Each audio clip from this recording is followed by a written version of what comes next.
All right, welcome to For Footballers Only. I'm Mike, I'm James Pele. and we have a special guest, Keith Tucker. the legendary, the man, the myth, and the legend himself, Keith Tucker Sr. Yes. Welcome to the show. So, all right, let's just get right into it. Tell us, where does your football story begin? In Bermuda, West Side, Somerset. We're a little neighborhood, about 30 or 40 kids, and every afternoon we challenge each other who's the best. And it started like 5 years old. We didn't have coaches. We just had a ball. Sometimes it was a rolled up piece of paper, and we got on the neighbor's field and we went for it. And it was next to my house. Everybody was in the center of the community. So everybody came down, showed their talent, had a good time, and became friends. And we are friends today.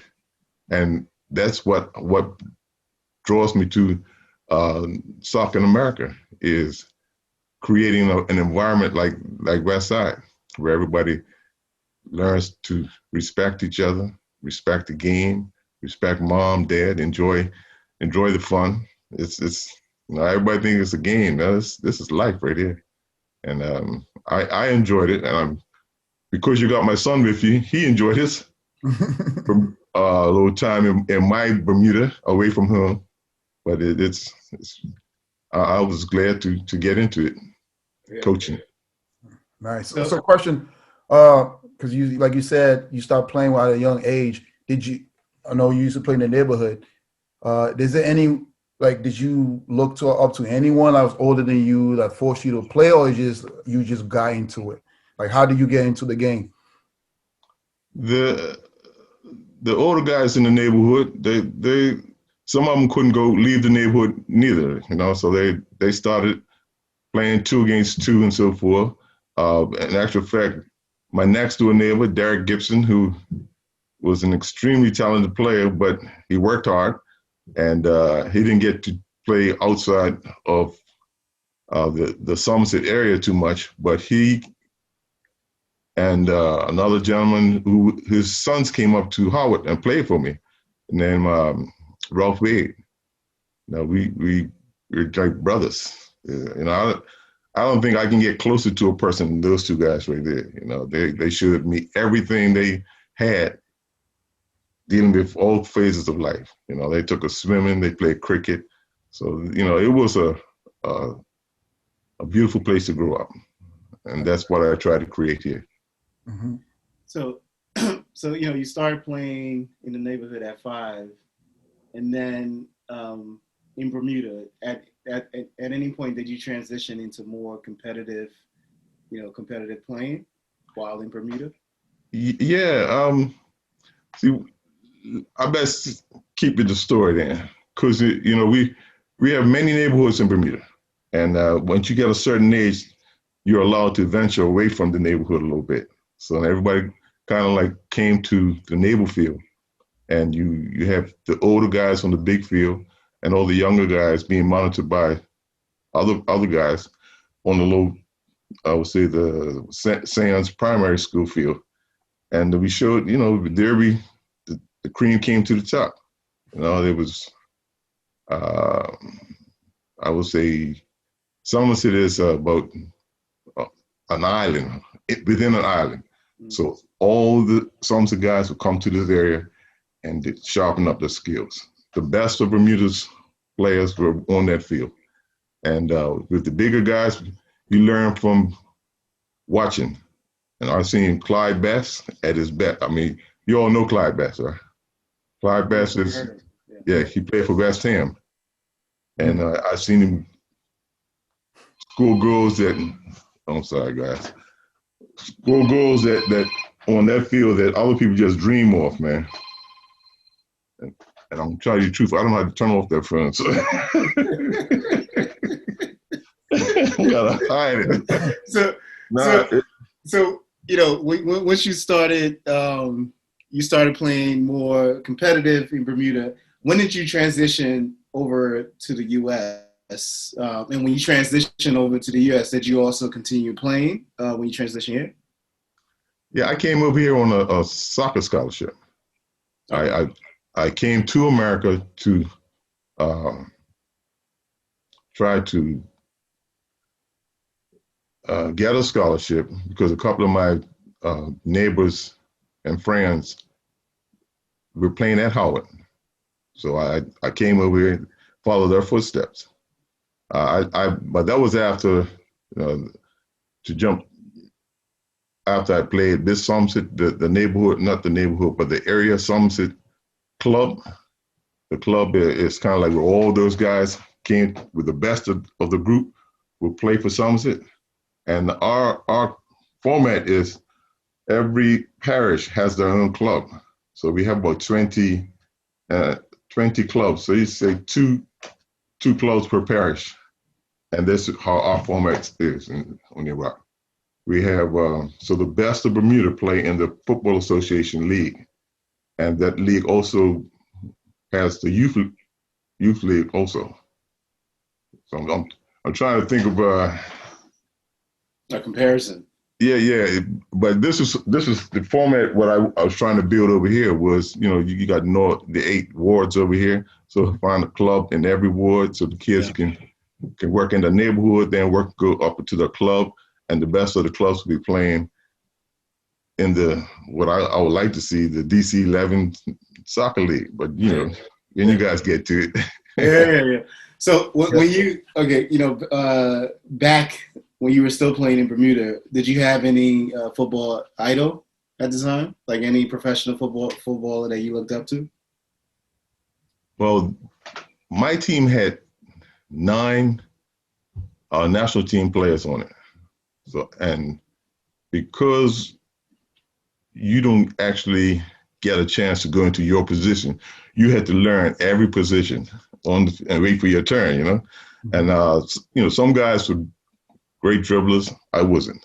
Some guys were great defender. I wasn't. But I became a better soccer player looking at every player on the Somerset team. We had Clyde Best, who was a West Ham. He was a master striker, man. When he struck a ball, you just watch the ball pound the back of the net. And I really would like to do that, but never got the chance. But I had, what's it all they're saying? I was a jack of all trades, a master of none. Yeah. But that jack got better and better and better. So what I'm saying is I appreciate all those guys on the national team. I watched them very closely. We had Randy Horton from New York Cosmos, one of the leading goal scorers in the NSA or the NSL back in the time. We had Wally Smith, who was actually supposed to go to England also. Target man, big man like myself. So beautiful ball control, master, both feet. So every day I got out on that field, I worked on my right foot, my left foot. Every day I worked on my dribbling, my heading, because Randy Horton was known for heading. So I had role models. I had so many role models. I just picked apart, and I became a pretty good player. But and I think because of them, I'm a better coach. Yeah.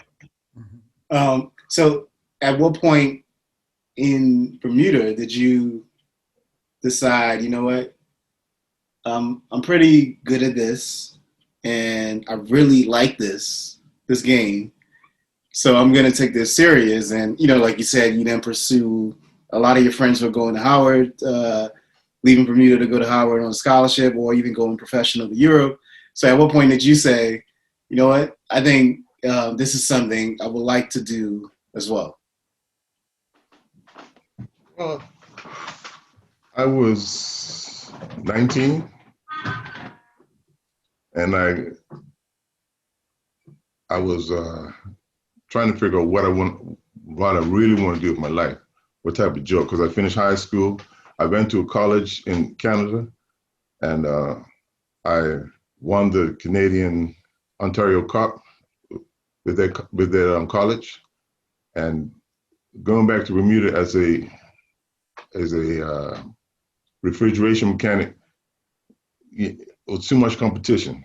And then again, I shocked myself a couple of times touching the wrong wire. So that was kind of dangerous trade. You're like, this is not for me. Hey man, that shock was hard. So I decided, well, let me go find a pan, and that don't shock. So I thought about teaching physical education.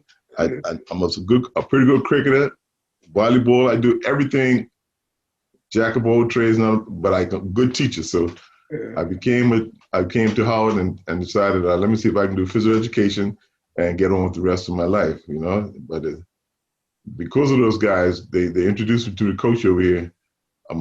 I'm here today because, you know, that was a long flight. The whole time thinking of, you know, where am I going? What am I going to do? You know, I put in the trust in my friends. And, you know, one thing about Bermuda, we have guys who really respect each other and made sure that I was in good hands, and they set me up right. I'm here because of the people I know. Yeah. So let's transition to, you know, for now we've been talking about you as a player in Bermuda, etc. Now let's transition to you. You know, you come to Howard. So the first part, I want you to talk about your playing career at Howard, and then we're going to transition into, you know, what a lot of us know you for, which is, you know, this legendary coach, etc. But so the first part, you know, what was when you came to Howard, what was that like? Especially coming, you know, you came from Ontario, you went back to Bermuda, and then you came back to Howard. So what was that like? Just that experience.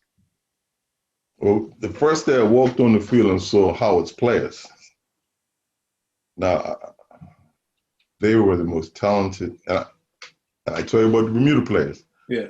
But when I got to Howard, they were national champions. They're players from the best of young players from Jamaica, Trinidad, Nigeria, Ghana. Oh man. So the coach asked me, you know, I know I brought you to play everywhere, but what position would you like to play? Because the NCAA changed some rules, and that's the reason why I got the scholarship kind of.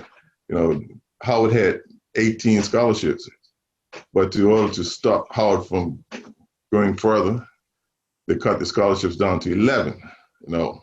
So then they only had one scholarship. Then I came on board, and he asked me, Tuck, can you play every position on the field?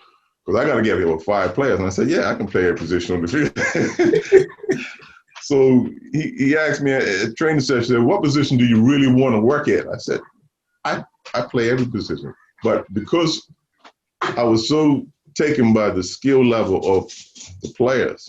I mean, if you ever seen, what's his name? Not Dirty Harry, his brother, Davey, play on the wing, dribbler from Jamaica. And I seen him in Bermuda. He came with the Jamaican national team. He was killing this, man. And then to walk on the field, and here comes this guy, incredible skills. Paul Pringle, then Dominique Izani from Nigeria, sweeper. Oh man, Sonia. Sonia. It is. So my answer to him was no. I just want to watch. but I had already identified that I was a good thief at stealing people's skills, man. So I played everywhere.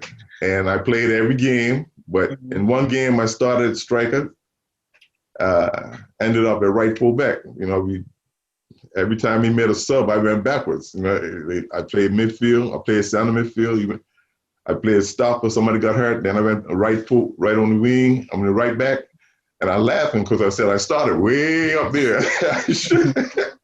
But it was a pleasure watching those guys, man. And the fans, when we came into a field, man, the kids were taken by the demonstrations we would do. You know, everybody's got the little tricks. And juggling, put the ball on the back of your neck, roll it down your back, flick it up. I'm seeing guys do some things to the ball, man.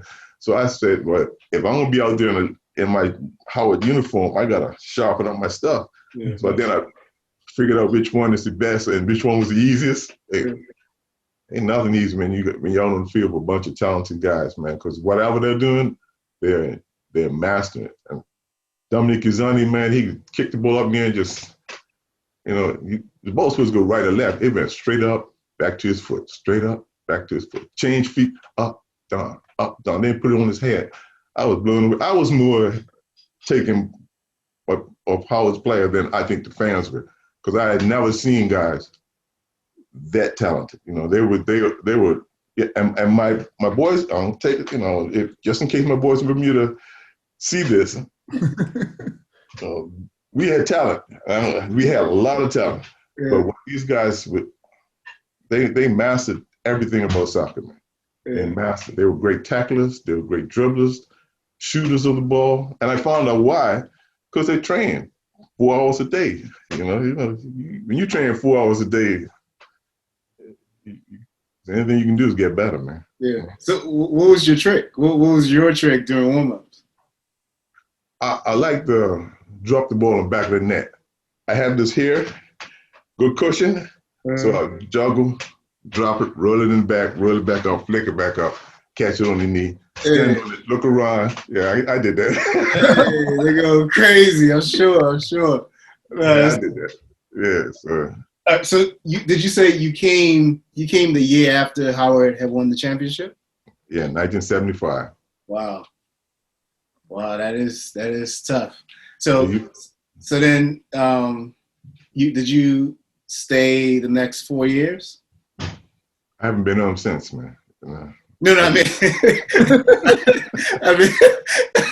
I stayed, man. I ain't been, man. I mean, did you play there the next 4 years at Howard? Yeah, I played. Then my last year, because I had some credits to do, so I stayed and I was the assistant coach for a year and a half, and because I weren't doing the 18 credits, I was doing what I can do, Yeah. And I because I weren't the smartest guy around, but give me time, I'll learn it, and I did. They had people to work with me, but it was something that I wanted to do anyway. Is become a college coach, because by that time I got hooked on America's system, and I figured I could handle it, and I did a year and a half with 2 seasons with Lincoln as the assistant coach. And that team had a young man on that team was Sabinas Iriaki from Nigeria. Oh man. If that's not Pele, then I never seen Pele. This guy was incredible. And he played with me. We played forward 1 year together. He was the leading goal scorer, and I always say, and I was the leading assist. Because every time I got it, I just gave it to him and watched the ball go in there. Until one day he said, "Tucker, take a shot." I said, "No, man, I'm enjoying my watching right here." Yeah. And no, he was a master scorer. He was a master. And when he left Howard, he was scoring, and those guys couldn't stop him, so they started kicking him down. And he didn't enjoy it, so he quit. But Savannah's Ariaki, he was the man. But I had a beautiful experience at Howard. So okay, you said you did a year and a half, or you transitioned into coaching as the assistant coach a year and a half under the other legend, Lincoln Phillips. And maybe we're gonna have we're gonna reach out to him, and we'll probably do like a true legends episode. Okay. You're there, he's there. It's just gonna be so crazy. But that's another story. So after a year and a half, what did you transition into then? Because by then you were already into coaching. So then how did you transition into, I guess, coaching outside of the college game? Well, Lincoln was working on the area, But the NCAA rules didn't allow him too much freedom to go into the community and do too much work. And then we did as much as I thought we could do. We went around to the schools, or we went to the rec centers and gave demonstrations and helped them. But that, to me, that wasn't enough. All right, so when I got time, I decided I'm gonna make an effort of introducing these kids to the game the way I learned it, having fun in the neighborhood. My first year at Howard as a coach, I tried to make contact with the recreation department and I gave them my plan, what I would like to do with it. And they said, okay, one gentleman, Mr. Arthur Dockery, and some other guys came on board to help me out from DC started. So I brought all the community together. I went to Started, sat down with them, and I told them what I would like to do Started all around the city, make clubs like Started. And their board, they agreed, and they helped me out. They gave us equipment to start, and we started, and also the United States Youth Soccer Association. There's a lady there. I tried to get some of these names, but it's been it's been so long. Yeah. And she was the president of the United States Youth Soccer Association. I can't remember her name, but she gave me a set of uniforms, and she started the program Soccer Start. So I was supposed to be the first Soccer Start program, and that's how I met your past guest. It was and your future guest was Alex Ugave. I got pictures of Alex, and he's 6 and 7 years old. Mm-hmm. I should have bought him too. Alex and Jason, incredible. We started a program while I was coaching the first, I think it was the 4th year, because they were like 5 and 6 when they were in there. So we started going around to schools and introducing ourselves to the community, doing my little tricks with the kids. I'll have a little session inside all the kids. I mean, they were all the headmasters brought everybody to the room. I mean, to the cafeteria, and I'll be juggling and doing all sorts of. I never seen kids get excited over something they never did before. But soccer is contagious, man, and a guy my size rolling the boat on his back, my one trick, and flicking it up. When it worked, they went crazy. And so that became my second job. But I knew that if I brought the recreation in on it and brought the schools together with the kids, I can get this program working.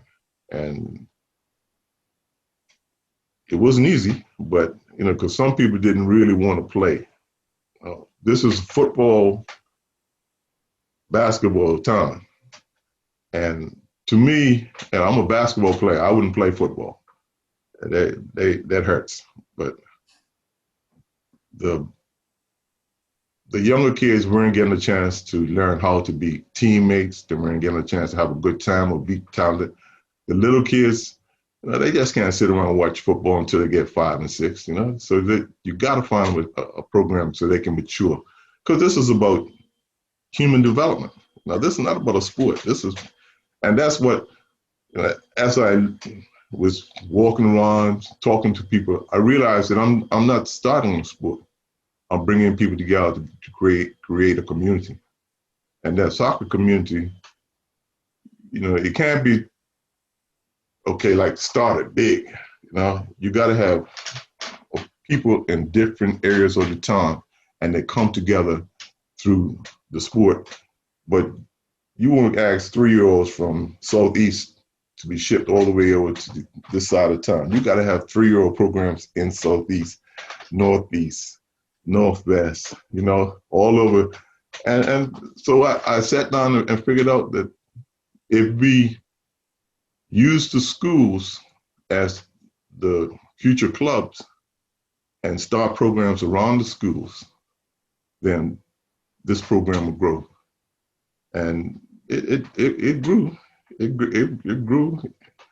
And then I still was fighting against some people who really thought that I was taking their future running back or because some of the goalkeepers are nice and tall. And man, I just want to start a goalkeeping camp because this place got goalkeepers galore and basketball players. But we started our program with a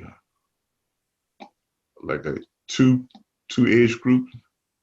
Jason's age group and Keith's age group, I think, are under 9, and Jared, Jason's brother, they're good. They were like 5 years old, and to watch those guys develop over the 5 or 6 years that we ran the program, it's incredible, man. So and now to watch what you guys are doing, I'm just sitting. The sky's the limit. You guys are creating some incredible ball players, man. Yeah. Incredible. I can't even stand up there and not smile. Every time I watch you, DC 11, I might smile. It's bigger than big, and I wish I can say, I know this is going to be good for all of them, but it all depends upon you guys, like it depended upon me. If your wife says she wants to go to California,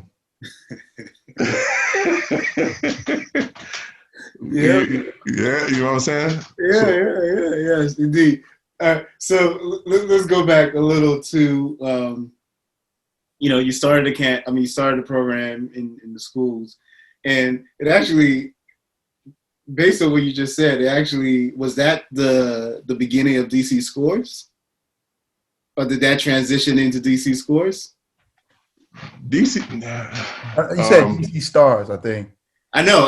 Oh. But there's another program now that's DC Scores. Yes. It sounds like doing the same as that. Yeah. It sounds like it's pretty much, it took that model of building, soccer clubs around schools. That's true.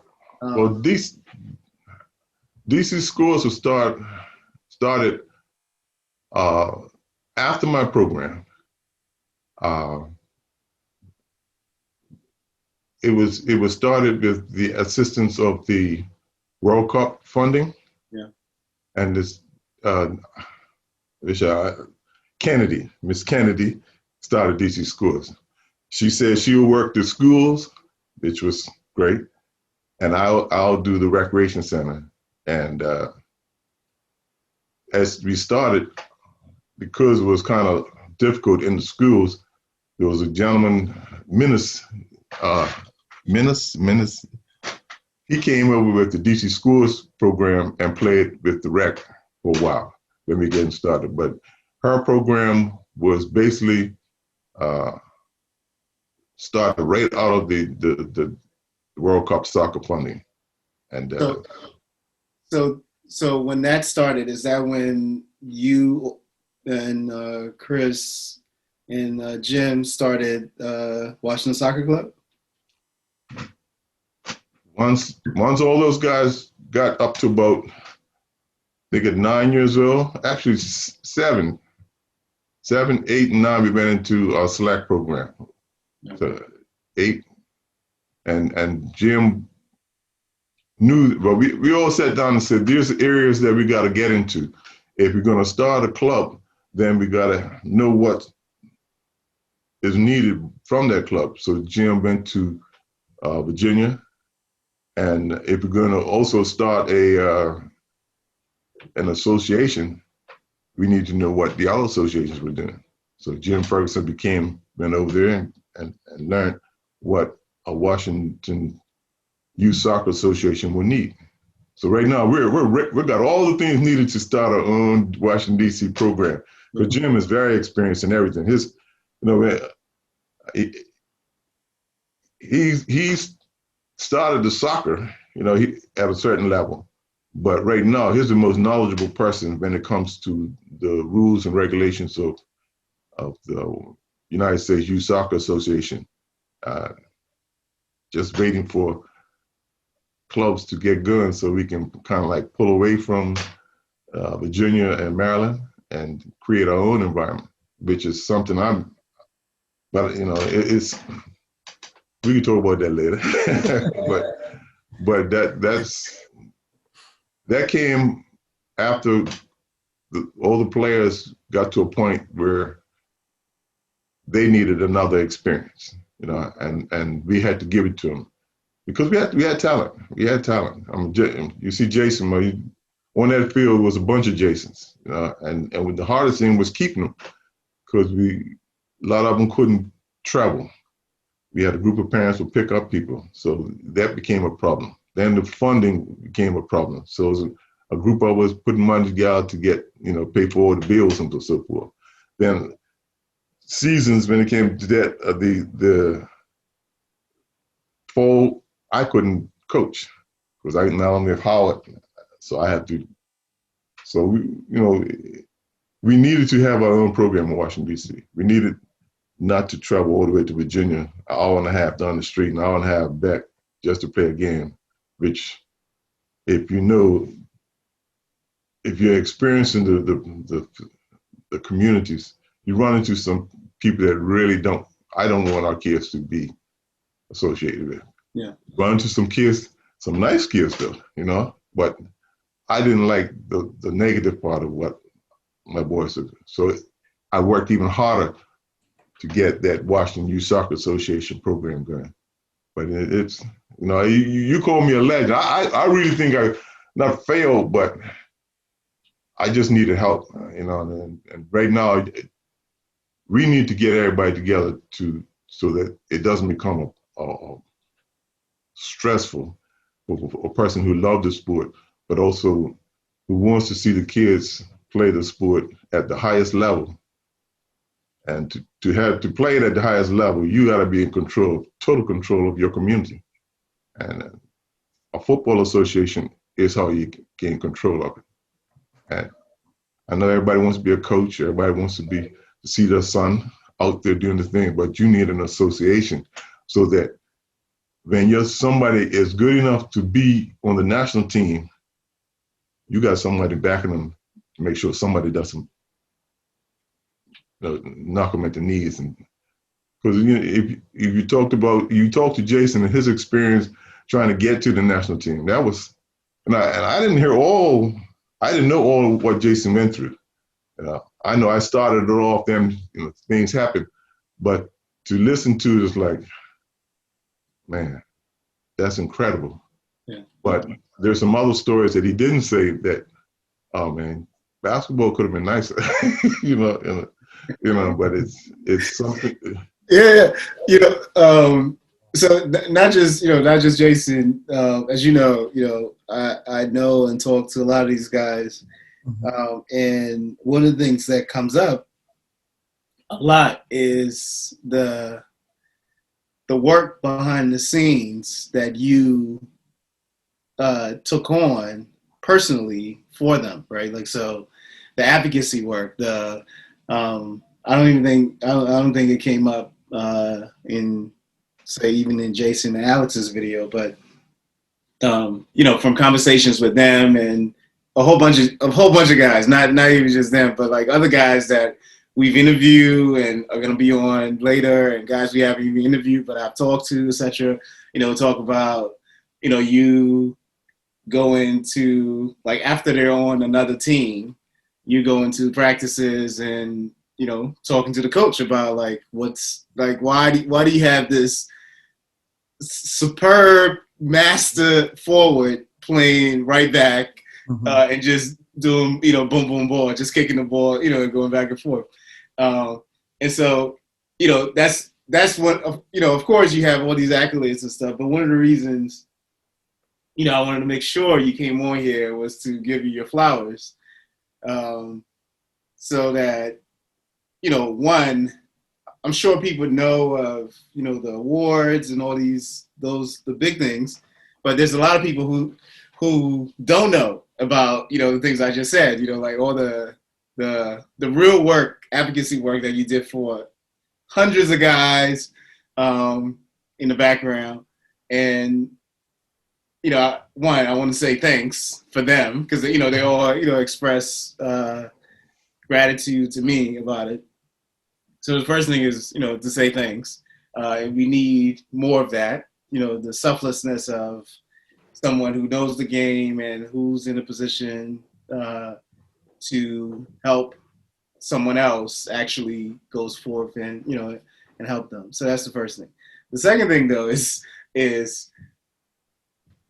because some of the stories is like you would drive like 30 minutes or 45 minutes to some practice in some no-name place or whatever it is to have these conversations.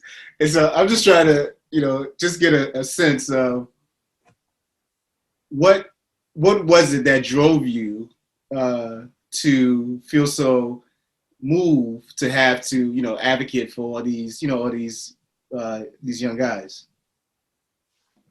Well, I put my heart into it because soccer is a life, and it's a good life. But if you don't have anybody, somebody else can make it a very frustrating life for you. And so that juggling and running the ball down my neck in front of the 5-year-olds meant that was just a start of our relationship. But I knew without me, they were going to have some problems. And so I from that point, whatever they needed, I had to be there because it was no one else. I started something, I had to finish it. Now, I'm glad they remember that because now they got to do it for somebody else. But if we get organized to a point where associations make sure these things don't happen, then that's part of my life too. I don't want anybody to go into a bar and kind of like face it off if a coach over somebody's playing position. But I knew the guy, so I had to be as polite as possible. And the question was, where were you to play at Pele? That's a good question. That's a great question. That might be a hashtag. Yeah, like how you be asking that use question? that as a hashtag. Where would you play Pele? What a question.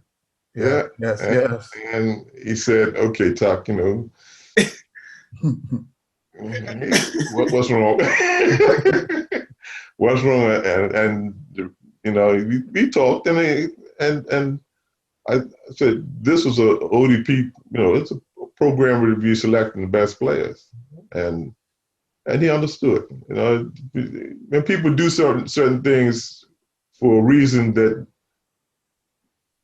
other people doing it, they kind of like take it up and pass it on. But everybody's good. So you challenge them, and also a subtle challenge. And the next game, Jason went on the field as the forward, and man, you should have saw that man play. Mm-hmm. Scored goals, had assists. He looked like the crowd went crazy, and there's Jason today, Mm-hmm. But playing right full back, man. That, not my player. He's not. He was the best of our bunch. Now, who would where would you put the worst of our bunch? If you eliminating our players, man. Yeah. No, that had to be done, and you'll be faced with that pretty soon, because. Yeah, I mean, I've already had that already. You had it and done it. Yeah. What would you say actually to coaches, trainers, parents, etc., who who are listening to this or watching this, and are facing a similar situation, or they may not be even facing it, but they noticing it, right? They noticing that there's a kid that's clearly has some gifts, but the gifts is not being utilized by the coach for whatever reason. What guidance would you provide to them? Well, in life, once you see a problem, that problem becomes yours, and you have to make change. You you have, sometimes it could hurt your, it can hurt your job. But based upon all the people that have gone before us, we wouldn't be where we are today if somebody didn't challenge the status quo, And I fear no one. As I walk on the soccer field, I fear no one. As I walk off, I fear no one. It is your job to make change. If you're a parent, for your kid, for your neighbor's kid, no matter what color, where they come from, your job. Well said. Well said. Yeah. So another question. So working with all this young talent, young men, what's one of the stuff that you enjoy the most about it, working with young people? I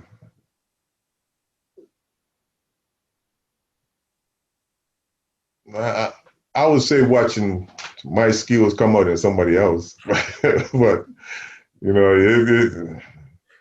but knowing where this life's going to take them, it's going to open up doors for them. College costs a lot, man. And just to have something to break down those bills for the parents is one thing, Mm-hmm. but the relationships that guys have developed in school, the future in his life is much better following the trail of an athlete. This whole thing is about human development, man. And when Keith said you done Jason, I want to listen to Jason to see where Jason's at now in front of this camera, and that was exciting. I sat here for an hour and a half, watched my 6-year-old young man who is now 30-something years old really give you guys a good show. And Keith said, "No, they want you." I said, "No, I ain't talking to Jason." I'm not going to be evaluated against Jason, and I'll tell you, but he did a great job. You guys doing a great job, and it's needed. It's needed. We need to know what we're thinking. Our community needs to know that there's somebody got a plan, not just going to church. I like the church deal. Okay, I'm not going. My mother made sure I went to church. I played hooky and won soccer games. Yes, we know that, but. We got to have a plan for our youngsters. Human development is a process. And it has to start when you're young.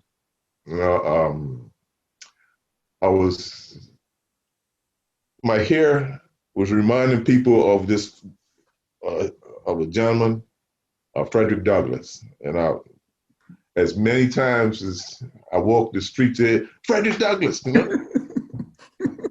So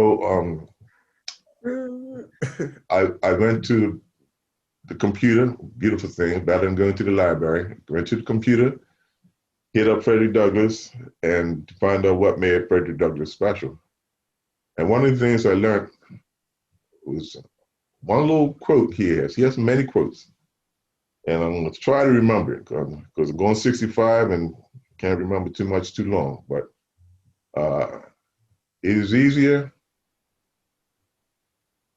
to build a young child than it is to rebuild broken man. I'll just check and see if she's listening. Yeah. And if you're going to build these young kids, we just don't build soccer players. We're building people. Yeah. So we have to know all the things it takes so that we can implement these things into our soccer program. Now, my soccer camp is a soccer camp, but we have English and math. It's also for counselors, but counselors is leadership. So my 11 and 12-year-olds, they have to learn to lead, guide. So they play soccer, they go to class, they help teach, but they must learn to help the youngsters. So they're the counselors of the youngsters.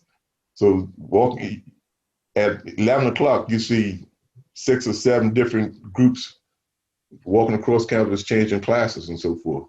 But it's a leadership right there. I'm sitting in the center of campus. I ain't doing nothing but watching. But those kids are responsible for those younger ones from getting from A to B. And while they're in the classes, they are assisting the kids with their English and math.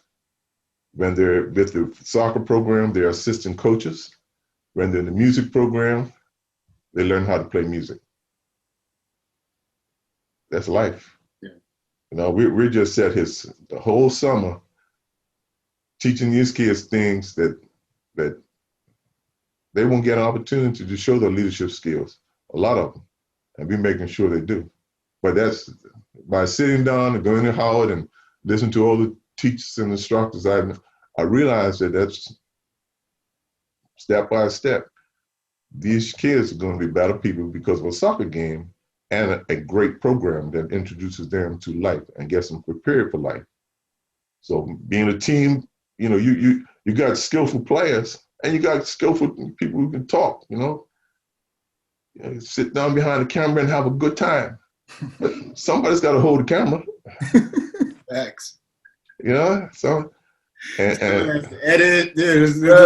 Hey, you know, so we get the kids in the right program with the right attitude. Because you know, right now, I think we're just hooked on a sport, but I'm hooked on life. I'm hooked on that total child's life, and when we can set up the total program is bring the churches into it, bring the school together, bring the recreation department together, bring the parents involved in everything, you know, then my job is done. Nice. Another question too, for me again. So, like currently, what do you think about youth development? The state of youth development in the U.S. right now, than when you was working with Jason and them. Like currently, what's your take on the youth development currently? Well,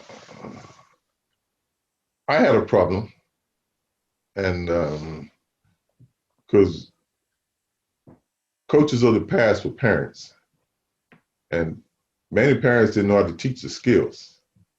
They knew how to get the ball from A to B, you know, kick it from A to B, kick it.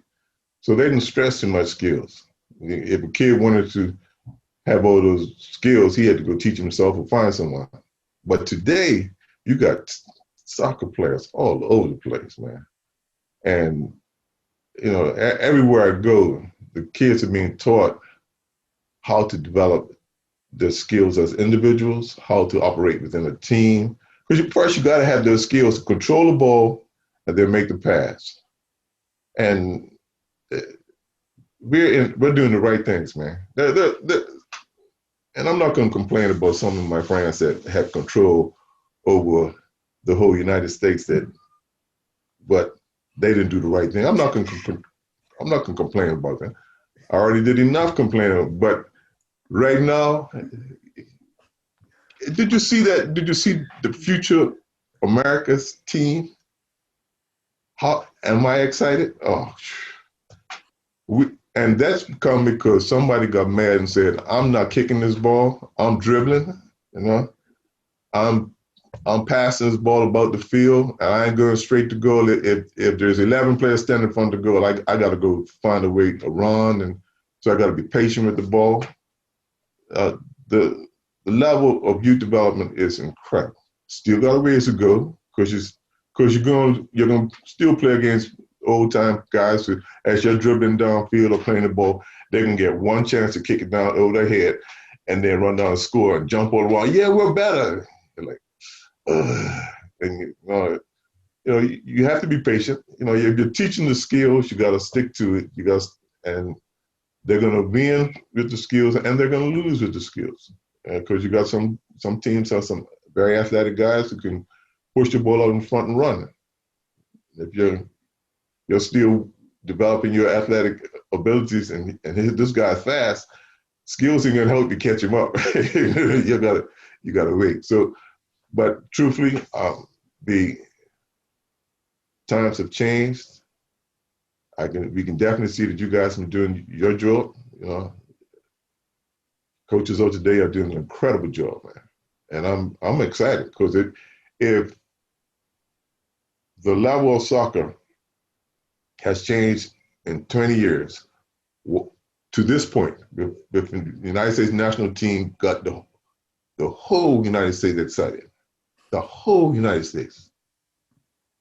Can you imagine what it's going to be like in 10 years' time? That's what I keep saying. 20 years' time. Somebody talk about Europe. Europe what? I keep telling them. MLS, maybe. MLS. I keep telling them. Yeah. Incredible. Yeah. That's the future is right here in the United States. And Pat needs to be snatched up from Europe right now. I know he's doing a teaching job, but if he came over here and taught, and we'll win the World Cup in the next 10, 15 years. All right? We need Pat. We need people to understand that that's where soccer is going. With a gentleman like that in charge, America can win it. And based upon what they're doing with these youngsters, I'm saying 10 just to be nice. I don't want to be wrong. But you know, I feel confident enough that their skills, we can win the World Cup in the next 4 years. Yeah. You know, that's a and with your son, you know, you talk about me a legend, partner. What you're doing, man, that's incredible, man. He shouldn't listen to this, but he's not gonna hear this. Trust me. But he's definitely not gonna hear this. But I say it again. Your DC-11 brings tears to my eyes. Yeah. The future is in good hands, and that's not only been from in the inner city, Maryland, incredible soccer players. You know, black, white, Latino, incredible. Like I've seen Messi about 100 times, man.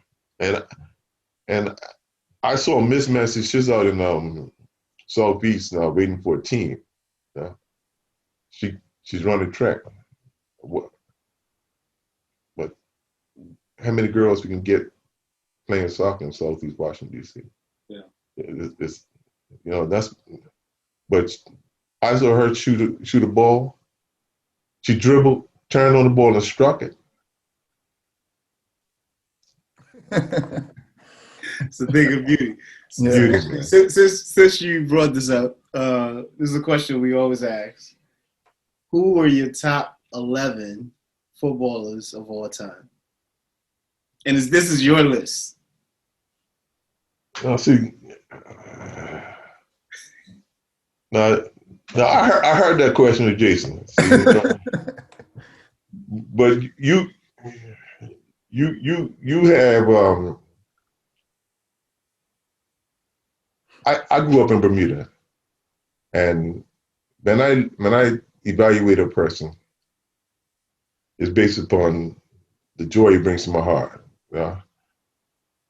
I had a chance to see Beckenbauer play one game every Thursday when it rained in Bermuda in the World Cup, and I fell in love with him. You know, that coming from behind, 2 roll passes, shot on back in the net, nobody can get past it, athletic ability and so forth.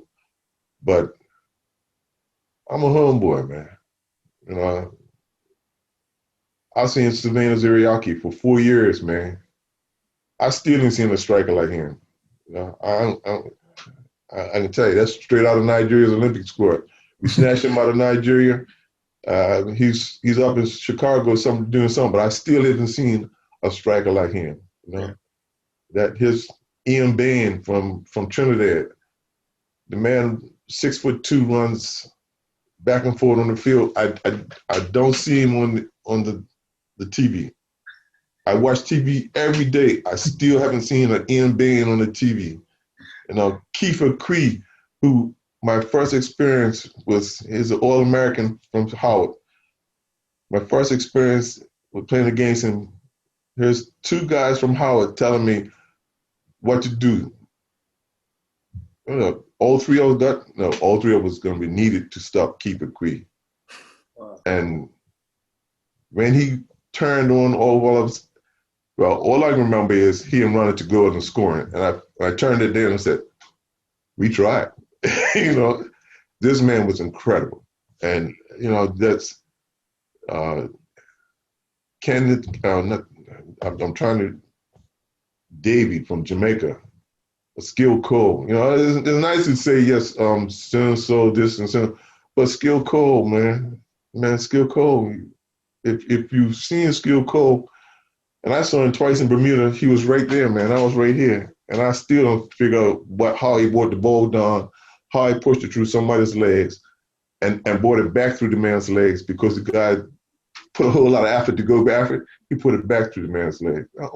See, I don't see that in my set the ball. You know, so I'm not going to say all those European ballers. You know, no, that's right. That's fine. You got 5. That's fine. So you need 6 more. You need 6 more. Then Dominic Izani, right? Nigeria. Lincoln Petty from England, played for Texas, masterful striker. And Mr. Davy.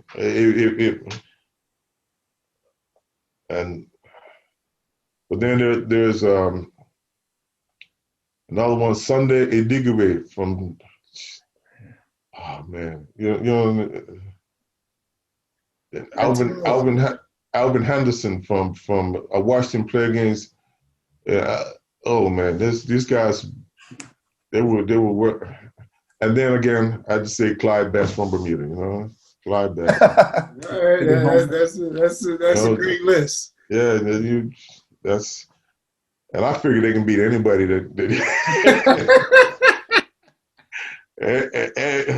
oh man, but there's some great players. You got Bruce Mori from United States, man. You know Bruce Mori? You ever heard of Bruce Mori? No. That's what Bruce Mori was a striker that played a United States national team that played with Philip Jaw. Okay. His skill level when he's 16, my mouth dropped, man. I couldn't believe that was an American kid doing the things. He jumped the fence, dribbled 6 guys, and came up with talking to the coaches with a grin from ear to ear. He was 16. Nobody could touch the ball. He's a master. He's a master. And, you know, we just took too long, and we got a number of Bruce Morris now, but, you know, I've been over for that many years, but I got a lot of memories of some great players that did not get recognition because we're that developing country. That's it. What do you want your ultimate goal, or what is your ultimate goal as a contribution to football? What do you want it to be? Well, right now I want to influence our soccer community. That's we got a lot of work to do, and I want to influence our community to create a Washington, D.C. program, state program that will impact the kids from 5 years old, from 3 years old, straight through to college. We have a number of college programs here in D.C. doing incredible work. So it's not like we don't have enough scholarships in the area. We got a number of them, but they need help. We need a program. We need administrators. We need coaches to go get certified. So when someone says, well, where you get your coaching degree from? It's, you can actually throw back. Yeah, I did Region 1 because it's important. Everybody wants to criticize the coaches, but there's a structure that you have to go through, and you need to know it. You need to have that on your resume. So in the future, if a job opens up, we have coaches right in DC certified to be DC United coach instead of having to go to Europe to look for a coach. So we need to get involved in the United States program now. Okay, don't run away from it. Run to it and help create it. This is not an overnight program. This is a program that's ever changing. So your little bit could help it change. I know I impact on it because I irritated guys to death. Until but the program now is looking for, especially the Black community, to get involved in the program, and we need to get involved. But we need to get involved in our own community too. So it's a lot of work out there, and Keith Tucker Sr. can't do it no more. And that's why I sit back and that's why when we talk about me, I throw right back at you because you're the guy. You're the guy. You guys are the guys of the future. You guys are the present. You're doing what I did and doing much more. So my goal is to influence. My goal is to help you in any way I can, help anybody in any way, so that the kids could have the same opportunity I had. We had some great times playing soccer in Washington, D.C. Great times. And what would you say is your most, you just said you had some great times. What's your most memorable moment both as a player and a coach?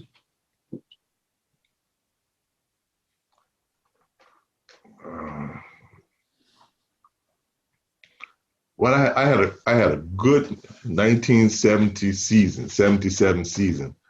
We were 14-1-1. Every game was incredible. Like I said, but one game in particular where me and the coach was kind of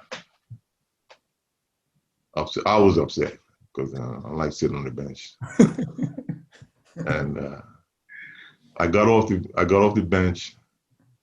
He told me, go in. So I ran in and I took total control. Not my usual thing to do until then. And we were behind 3-1. And I ran on and told Savannah, go down there. You go there. Give Savannah the ball. And in 30 seconds, we had the ball in the back of the net. Then I said, guys, give me the ball. Kick it over my head so I'll run underneath of it. Then two of you run up behind, I'm heading it back. And after I headed back, I realized the ball was going to Savannah. And I said, God, man, I got a duck. 3-2. Next one. Hit me, Savannah's go. Roll pass. Boom. 3-3. It was, when I walked on the field, it was only like 5 minutes left to go in the game. We beat the team in 3-2. Or no, 4. We had one more goal. I can't remember the thing. But that, I walked on the field still mad because, but I learned something right there.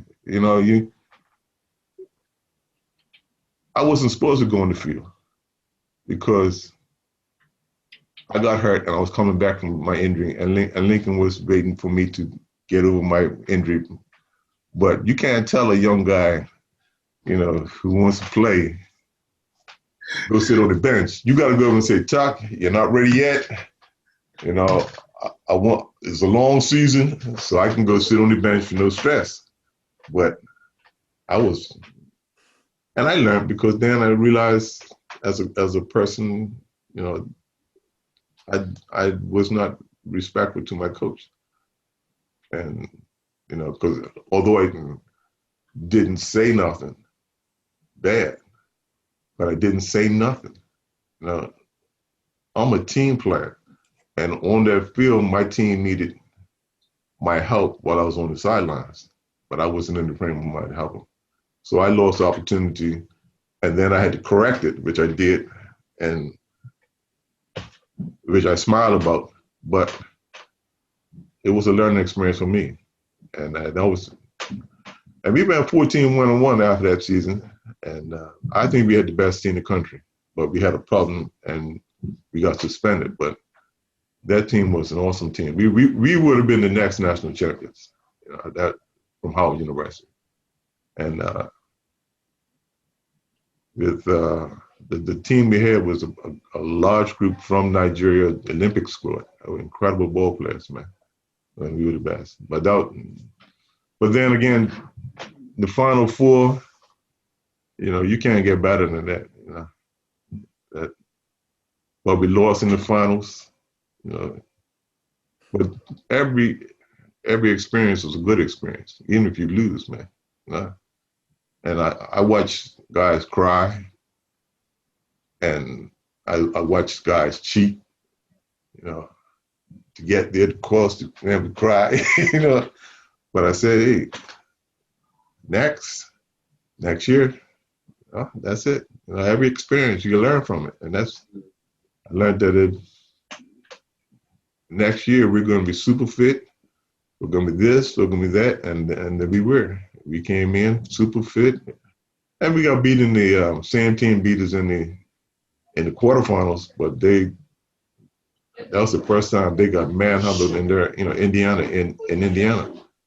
So we destroyed them, and we had some players on that field. We were overlapping, going around the back from fullback. We were playing patch soccer back in 1988. I ain't gonna say no more.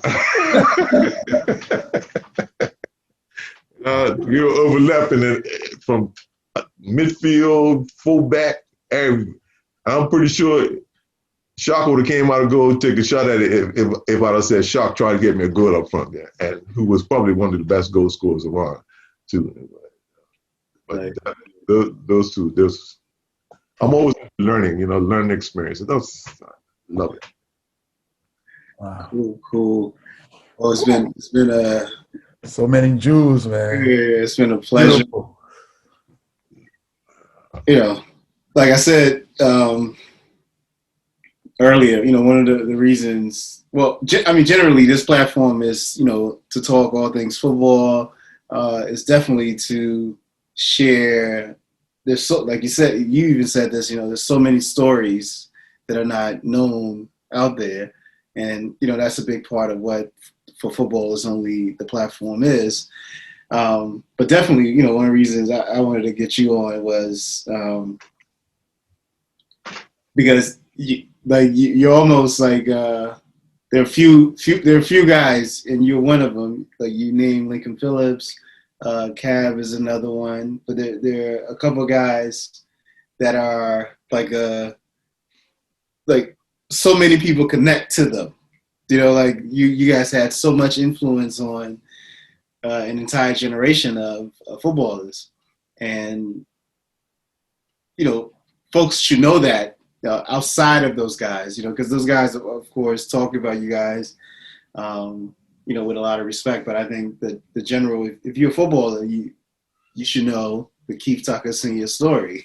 That's a legendary story. I mean, like the hashtag is, where would you play Pele? that hashtag, we're gonna do something with that hashtag. Trust me. But yeah, it's been a pleasure, and we will definitely continue the conversation. But yeah, thanks for all you've done. Thank you for what you continue to do. I just want to give thanks. You're welcome, and I want to thank you all because I'm watching you guys, and you got a story, and you got many stories, and the kids of Washington D.C.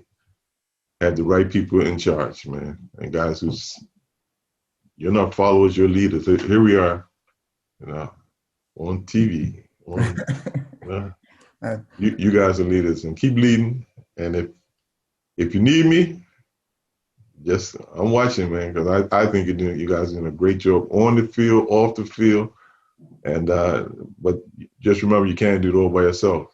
So all those guys that you called just now, the guys that I knew had the same passion that I had, and I like Cab. You know, that's nothing but passion right there. You know, and we have this the attitude to help people no matter what. And he's been a big brother to Jason, those guys, and you know,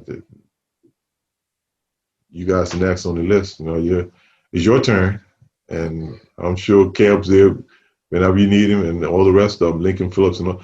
We got a community. All we just got to do is bring them together and say, guys, this is yours. And so thank you, and good luck in the future there. Indeed. Thank you. Thanks a lot. All right. Pleasure. Have a good one. All right.